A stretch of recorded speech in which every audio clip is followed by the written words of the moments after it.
des Perpignanais en rouge qui avaient décidé d'essayer de prendre le score dans ce début de rencontre pour faire douter encore un petit peu plus les Parisiens qui se mettent à la faute. Du coup, l'occasion pour James Hook de passer les premiers points de cette rencontre. Il ne va pas s'en priver.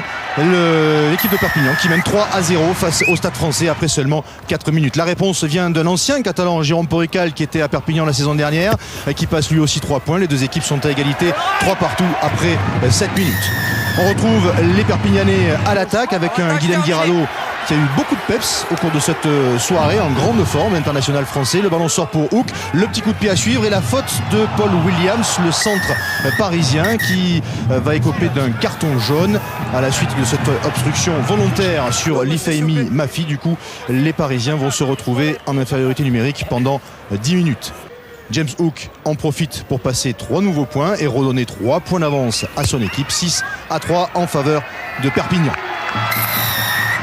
On attend une nouvelle réaction de la part des Parisiens. On les retrouve ici à l'attaque avec un ballon qui va aller jusque dans les mains de Jérôme Porrical. Porrical qui est pris. Il y a un bon contest côté Perpignanais. Monsieur Poit siffle une pénalité en faveur des Catalans. Du côté parisien, à la suite de cette pénalité, on se relève tranquillement.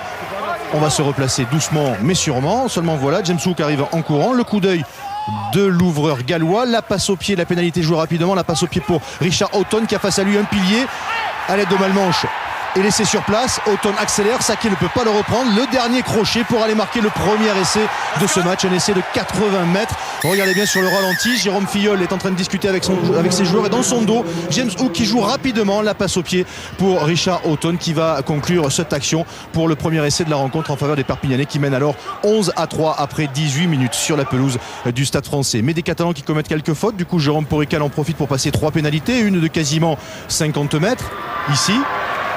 Puis un petit peu plus tard, une autre de plus de 50 mètres. Il avait la distance auparavant. Là encore, il va l'avoir. 3 pénalités. Celle-là est importante puisqu'elle permet au Stade Français de passer devant au score pour la première fois du match, 12-11. Regardez Losuk et Poul Jones qui suivent le ballon du regard et qui savent que cette pénalité est effectivement très importante. Juste avant le retour au vestiaire, l'occasion pour James Hook de redonner l'avantage à ses couleurs, mais il touche le poteau. C'est peut-être un signe, le signe que la chance a tourné en faveur du Stade Français. À la pause, 12-11 pour les Parisiens, mais dans la tribune officielle on reste très tendu. Début de seconde période avec des Parisiens qui repartent tambour battant. Parissé est pris. Le coup d'œil de Jérôme Filleul. Filleul pour Plisson. L'ouvreur parisien tente le drop et passe 3 nouveaux points pour porter la marque à 15-11 après 8 minutes. 4 points d'avance pour les Parisiens. Jules Plisson qui avait déjà passé un drop lors de la deuxième journée, c'était à Bayonne, il récidive ici. 3 minutes plus tard, on retrouve les Parisiens à l'attaque, à la suite de ce ballon porté. Filleul pour Plisson, Plisson le drop, bis repetita, 2 drops en l'espace de 3 minutes pour Jules Plisson et 18-11 pour le Stade Français. Le gros point noir pour les Parisiens au cours de cette soirée, ça aura été les renvois. Sur chaque réception, quasiment, ils se sont mis à la faute, comme ici, avec un écran de Laurent Sampéré, offrant ainsi la possibilité aux Catalans de revenir, de rester au contact. James Hook va passer 2 pénalités. James Hook qui n'a pas été très précis au cours de cette soirée, 4 sur 8 seulement dans ses tentatives. 2 pénalités pour Hook, mais 2 pénalités également pour Jérôme Porrical. Porrical, lui, aura été impeccable au cours de cette soirée et il permet au Stade Français de garder ses 7 points d'avance, 24-17, alors qu'il reste un gros quart d'heure à jouer dans ce match. On retrouve les Catalans à l'attaque avec ce ballon qui va atterrir jusque dans les mains de Thomas Lolo. Thomas Lolo pour son deuxième ligne qui est pris mais qui reste dans le terrain. Charteris qui a bien libéré. Le ballon qui va aller jusqu'à Romain Terrain qui passe les bras pour Strokosch. Strokosch qui continue cette action avec Mafi. Mafi pour Vamaina. Le deuxième ligne de Perpignan va aplatir un coin. Monsieur Poit va demander l'arbitrage vidéo. L'essai sera accordé. Regardez au passage tout le travail de Strokosch. Le raffut.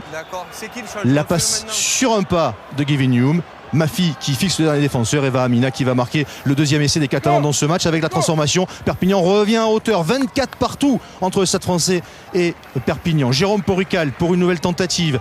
Il aura été quasiment impeccable au cours de cette soirée, 8 sur 9 dans ses tentatives. Il redonne 3 points d'avance au Stade Français qui mène 27-24, mais il reste encore 12 minutes à jouer. Beaucoup de temps encore dans cette rencontre. Les Parisiens savent qu'ils doivent absolument marquer pour se mettre à l'abri. On les retrouve ici devant la ligne d'en but des Catalans avec ce ballon pour Stan Wright qui avance mais qui est stoppé à quelques centimètres de la ligne d'en but des Catalans. Le ballon est relevé par Pascal Papé qui ne peut pas franchir la ligne, mais ensuite dans un deuxième temps c'est Lei Tomiki qui va aplatir. Regardez le numéro 12 du Stade Français, Morgan Teruni, qui saute comme un cabri. Les Parisiens savent que ce TC est sûrement l'essai de la victoire. Ils prennent 10 points d'avance, mènent 34 à 24. Une rencontre qui va se terminer un petit peu dans la confusion. Regardez bien le numéro 4 de Perpignan, c'est le Gallois Luke Charteris. Il est en train de s'expliquer avec Pascal Papé. Ça va être un petit peu chaud, une bonne fricassée de marron.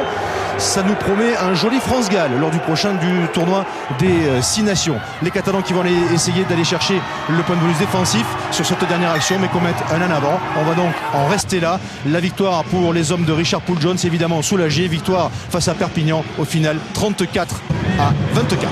Les joueurs ont été grands sur le terrain ce soir et ils ont montré qu'ils avaient des valeurs. Les hormones sont venus sur le terrain et puis voilà, avec tous ces ingrédients là, encore une fois, le combat et l'envie de gagner, je pense que voilà, on peut avancer sereinement.